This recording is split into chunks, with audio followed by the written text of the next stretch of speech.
गोर निगो नहीं गावे और जिला को नहीं तो रमेश शंकर जी की हम रुक कोई नहीं हाँ मार रामा शंकर सुनना चाहे बैठा रही एक जगह सीधा साधा हमें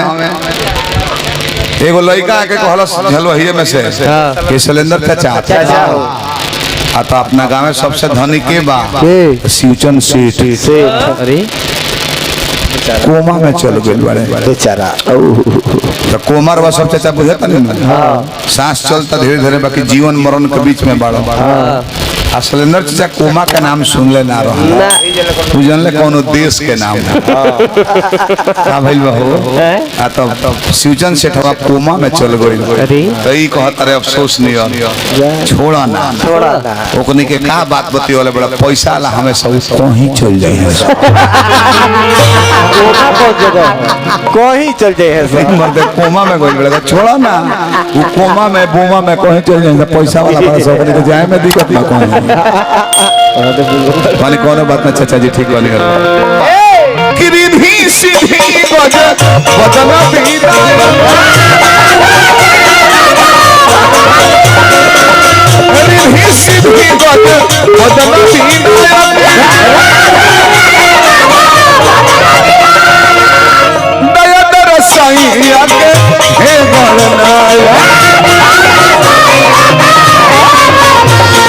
हे दया दर साईं आके हे गणनाया देखी सब सिलेंडर चाचा बैठे बड़े दल में बड़ी सीधा साधा आदमी हमें हमरा हंसी आवेला एगो बात पर गिरिधी सीधी बजना बीना दया दर साईं आके हे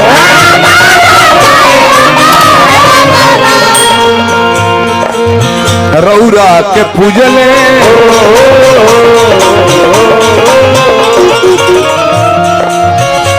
रौरा के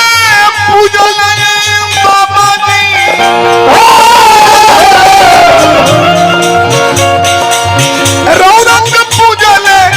रौरा के पूजले हो गिरिजी गोसाई आई देवता आई आके लाज के बचाए आई बाबा आई आके लाज के बचाए